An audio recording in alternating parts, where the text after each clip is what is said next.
முன்னாடி நமது குலதெய்வமான திருமால் நம்ம திருமணம் பகுதி மதுரை மாவட்டத்தில் நம்ம ஆகம்படியர் சமுதாயம் ஒட்டுமொத்தமாக வணங்குறது வந்து மாமன்னார் மருதுவாண்டியர் கோசாமியும் வணங்கிக்கிறோம்.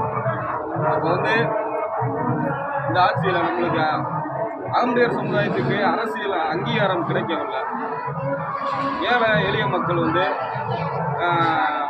வேலை வாய்ப்பு இல்லாமல் இருக்காங்க. இந்த திமுக ஆட்சியில் ஆகம்படியர் சமுதாயத்துக்கு ஒரு சீட்டு கூட கிடையாது. அப்போ நம்மளாம் யாரை கொண்டு வரணும்? மருது சேனை ஆதி நாராயணனை வந்து நம்ம வந்து கொண்டு வரணும். ஒட்டுமொத்த ஆகம்படியர் சமுதாயமா இப்போ ஒன்றும்ல, இந்த திருமாலில் வந்து இளைஞர்கள் அப்படியே ஒரு தேசிய பற்று, நம்ம மாமன்னார் மருதுவாண்டியர்கள் அவ்வளவு பற்று உள்ளவங்க இருக்காங்க. நான் இங்கே வந்தோடனே எனக்கு ஒரு வைப்ரேஷன் வரும்.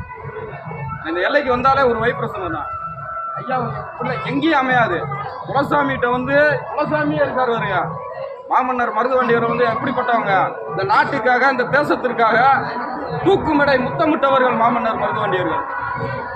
அவங்கள சொன்னாலே அப்படியே ரத்தம்லாம் கொதிக்கும். ஜாதி வேறுபாடுகள் என்று, மத வேறுபாடுகள் என்று போராடியவர்கள் மாமன்னார். நம்ம பிறந்துக்கிட்டு கேவலம் பணத்துக்காக அரசியல் கால் நக்கிட்ட போய் நீங்க சீட்டுக்காக போய் இது பண்ணிக்கிறீங்க. கேவலமா இருக்கு. வட மாவட்டத்தில் பூராமே அநியாயம் பண்றாங்க.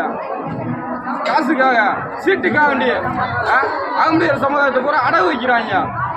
அதனாலதான் நான் சொல்றேன், ஆரம்பத்தில் நான் சொல்றேன், மாமன்னார் மருதுவாண்டியர்கள் வழியில ஒரே தலைமை மருது சேனை நிறுவன தலைவர் ஆதியார் தான். இந்த ஆதியாரை கொண்டு வந்தாத்தே நம்ம சமுதாயம் வந்து ஒழுங்கா இருக்கான், நம்மளுக்குன்னு ஒரு அங்கீகாரம் வரும். ஒவ்வொரு சமுதாயத்தில் எப்படி இருக்காங்க தெரியுமா? பார்த்துக்கிட்டு தானே இருக்கீங்க.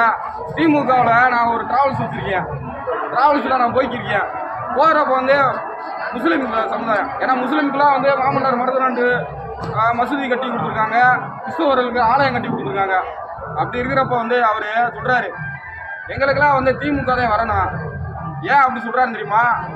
சாமானிய மனிதர்கள் திருமணம் அந்த லைனில் பூராமே அவங்க என்ன சொல்கிறாங்க, எங்களுக்கு 2 ஓட்டு இருந்தால் போதும், நம்மளாம் இந்து மக்கள், நம்ம ஒற்றுமையாக இருந்தால் திருப்பரங்குன்றத்தில் தீபாவளத்தை விட மாட்டேன். என்னங்கடா, எங்கள் கோயிலில் நாங்கள் சாமி கும்பிட்றதுக்கு திருப்பரங்குன்றத்தில் தீபாவளத்தை விட மாட்டேன். அதில் அரசியல் பண்ணுறாங்க.